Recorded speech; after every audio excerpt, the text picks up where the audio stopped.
Divorce తీసుకోవడం చాలా trend అయిపోయింది ప్రతి ఒక్కరికి. చాలా కేసెస్ చూస్తున్నాం, వెరీ వెల్. అయితే ఎలా ఉన్నాయంటే చాలా వరకు కేసెస్లో స్పౌసెస్ మెయిన్గా మా దగ్గర ఎవిడెన్స్ ఉంది, నా దగ్గర కాల్ రికార్డింగ్స్ ఉన్నాయి, లేదా స్క్రీన్ షాట్స్ ఉన్నాయి, నా దగ్గర వాట్సాప్ మెసేజ్ ఉంది తను పెట్టింది అనేసి ఇలా చూపిస్తూ ఉంటారు. అయితే అసలు కోర్టు ఇట్లాంటి ఎలక్ట్రానిక్ ఎవిడెన్స్ అనేది యాక్సెప్ట్ చేస్తుందంటారా? Okay, so very good question. ఎందుకంటే చాలా మందికి డౌట్ ఉంది, వచ్చిన క్లయింట్స్ కూడా అదే అంటారు, నా దగ్గర ప్రూఫ్ ఉంది, నా దగ్గర ప్రూఫ్ ఉంది అనేసి. So what is the exact proof ఏంటి?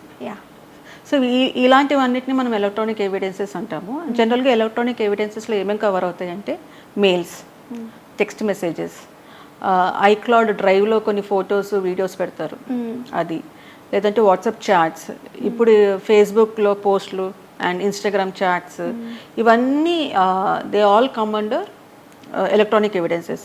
Anything in this form is called electronic evidence. So court ఇది యాక్సెప్ట్ చేస్తుందా, is it admissible in the court అంటే ఇట్ డిపెండ్స్.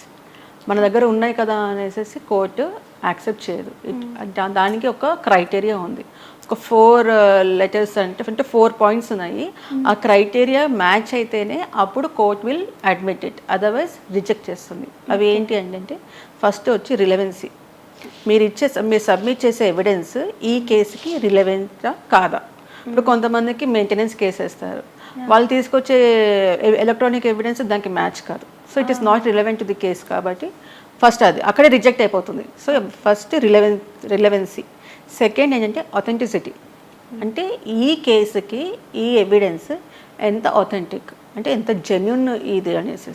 రిలయబిలిటీ నెక్స్ట్, అంటే దీన్ని మనం నమ్మొచ్చా, ఎంతవరకు దీన్ని నమ్మొచ్చు, అంటే ఇది ట్యాంపర్ చేశారా, మ్యానిపులేట్ చేశారా, మార్ఫింగ్ చేశారా అనేది ఇంపార్టెంట్.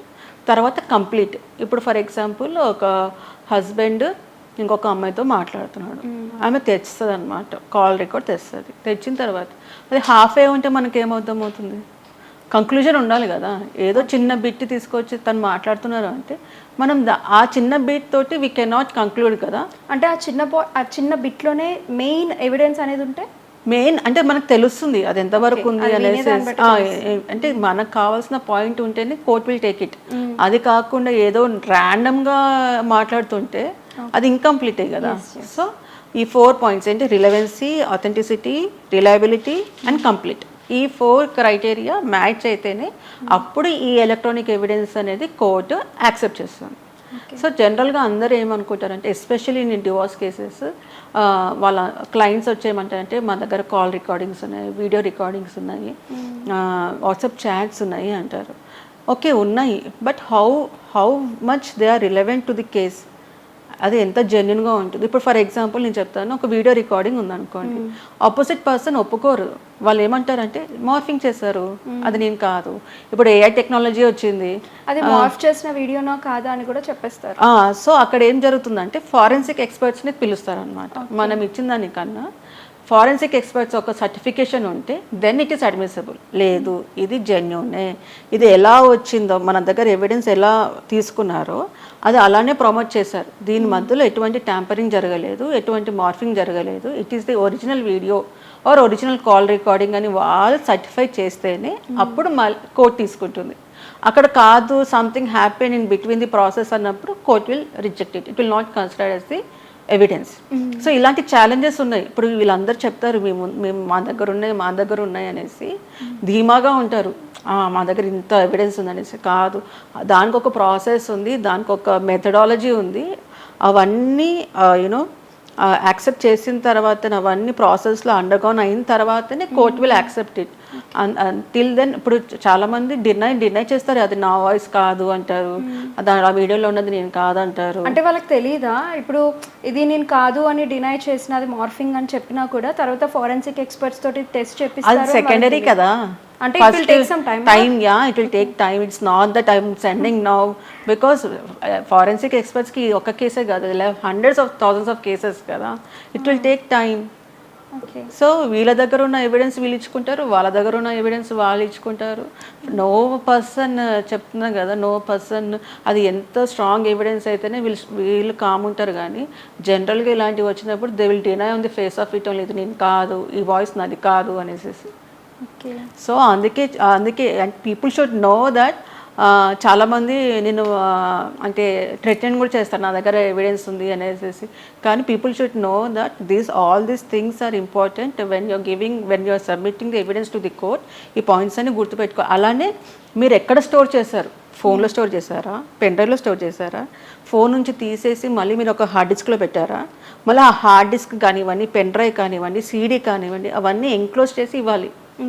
మీరు మధ్యలో అది సీడీ, కొంతమంది సీడీలు ఇస్తారు, అవన్నీ ఒక ప్లే అవ్వవు అనమాట. సో ఇవన్నీ ముందే చెక్ చేసుకొని సేఫ్గా, ప్లస్ మీరు ఒకవేళ మొబైల్లో రికార్డ్ చేశారు, మొబైల్ ఇచ్చేయాలి. ఓకే, లేదు మొబైల్లో రికార్డ్ చేసి దాన్ని పెన్ డ్రైవ్లో ట్రాన్స్ఫర్ చేసుకున్నాను, పెన్ డ్రైవ్ ఇచ్చేయాలి. సో మళ్ళీ ఈ ప్రాసెస్ మధ్యలో ఎక్కడైనా ట్యాంపరింగ్ జరిగిందా, ఎక్కడైనా మళ్ళీ మ్యానిపులేట్ చేస్తారా వీడియోని కానీ, కాల్ రికార్డింగ్ కానివ్వండి, అది మళ్ళీ అందుకే ఎక్స్పర్ట్ అడ్వైస్ ఉంటుందన్నమాట. ఓకే. సో కొన్ని కేసెస్లో ఏమవుతుంది అంటే, ఇప్పుడు ఎస్పెషల్లీ మన డివోర్స్ కేసెస్ గురించి మాట్లాడుకుంటున్నాం కాబట్టి, ఫ్యామిలీ కోర్ట్ ఒక కేసు ఉంది, Vishal Kaushik versus family court అని. దాంట్లో అతను సీడీలో ఇచ్చాడనమాట ఎవిడెన్స్, సమ్ కాల్ రికార్డింగ్. అయితే రిజెక్ట్ చేసింది కోర్టు. ఎందుకు అంటే వితౌట్ ది వైఫ్ కన్సెంట్ నువ్వు ఇది ఇచ్చావు. సో వైఫ్ కన్సెంట్ అవసరం. ఓకే, ఎవరి మీద అయితే మనం ఆపోజిట్కి వెళ్తున్నామో వాళ్ళ పర్మిషన్ కూడా అవసరము. సో కొన్ని కేసెస్లో దట్స్ వాట్ ఐమ్ టెల్లింగ్, కొన్ని కేసెస్లో ఇట్ విల్ నాట్ యాక్సెప్ట్, కొన్ని కేసెస్లో it will accept depending upon the merits of the case and how genuine is the evidence అనేది కోర్ట్ చూసి then only it will accept it. Okay. So ఇక్కడ ఏంటంటే right to privacy. ఇప్పుడు husband and వైఫ్లో చాలా private matters discuss కూడా చేసుకుంటారు. అలాంటప్పుడు ఇప్పుడు హస్బెండ్ వచ్చి అది పెట్టాను అనుకోండి, వైఫ్ విల్ క్లెయిమ్ కదా, wife will have the right, నా రైట్ టు ప్రైవసీ నేను how can you do that, how can you submit in the court. So again these are the challenges before submitting to the court. ఇలాంటి అన్నిటికీ prepare అయ్యి ఇవన్నీ పెట్టుకొని అంటే consider చేసుకొని ఉంచుకుంటే బెటర్. అది సో ఇట్ ఈస్ అడ్మిసబుల్ అంటే definitely it is admissible in the court will consider, but there are few points where the court will again recheck for it, again it needs a forensic expert advice also. Okay, ఇప్పుడు చాలామంది ఎంత జెన్యున్గా ఉన్నా like అంతే percent of people like వాళ్ళు టెక్నాలజీని ఇష్టం వచ్చినట్టు యూస్ చేసుకునే వాళ్ళు ఉంటారు. అదే కదా, అందుకే కోర్ట్ విల్ అందుకే 2-3 times ఎందుకు చెక్ చేస్తుందంటే innocent should not be punished కదా. సో అందుకే అందుకే it will have again recheck forensic experts advise ఎందుకు, వాళ్ళ సర్టిఫికేషన్ ఎందుకు అంటే, అనవసరంగా ఒక ఇన్నోసెంట్ పర్సన్ని ఫాల్స్ అలిగేషన్స్ తోటి న్యూ టెక్నాలజీ తోటి వాళ్ళని ఇటువంటి అఫెన్స్లో వాళ్ళని ఇరికిస్తున్నారు. అది ఉండకూడదనే కదా ఈ ఫారెన్సిక్ ఎక్స్పర్ట్స్ది యొక్క కన్సిడరేషన్ కావాలి, సర్టిఫికేషన్ కావాలి. Innocent should not be punished. నిజంగానే అది మంచి ఎవిడెన్స్, దాంట్లో ఏం ట్యాంపరింగ్ జరగలేదంటే వెల్ అండ్ గుడ్. లేదు జరిగింది అంటే again court should reconsider it కదా. అందుకే ఇవన్నీ ఎందుకు పెట్టారు అంటే దానికోసమే పెట్టారు. ఓకే, జనరల్గా అంటే ఇట్లాంటి కేసెస్లో ఇది కరెక్ట్ ఎవిడెన్సా కాదా అని తెలియడానికి లైక్ ఎంత డ్యూరేషన్ పట్టొచ్చు అంటారు? ఇట్ టేక్స్ టైం అంటే నీ ఫ్యూ మంత్స్ అన్నా? మంత్స్, ఈజీగా మంత్స్ పడుతుంది. ఎందుకంటే ఇలాంటి కేసెస్ చాలా ఉంటాయి కదా, అందులో మన దగ్గర ఉన్న టీం తక్కువ ఉంటుంది, కేసులు ఎక్కువ ఉంటాయి కాబట్టి it takes time. Okay, so మొత్తానికి లైక్ ఎలక్ట్రానిక్ ఎవిడెన్స్ అనేది మనకి ఎంత important and priority of the case also. ఇప్పుడు డివోర్స్ కేసెస్ అంటే ఇట్స్ ఓకే, బట్ ఇప్పుడు కొన్ని వేరే కేసెస్ ఉంటాయి, లైక్ పొలిటికల్ కేసెస్ ఉంటాయి, depends upon the priority of the case. And property cases అలాంటి అంటే కొంతమంది ఇంపార్టెంట్ విఐపి పీపుల్ ఇన్వాల్వ్ అయినప్పుడు అది కొంచెం త్వరగా జరుగుతాయి అన్నమాట. Okay, so very well said ma'am. And electronic evidence అనేవి ఎంత ఇంపార్టెంట్ అండ్ దాన్ని ఎంత తప్పుగా యూస్ చేసే వాళ్ళు ఉన్నారో కూడా మనకి చాలా బాగా చెప్పారు. And thank you so much. Welcome.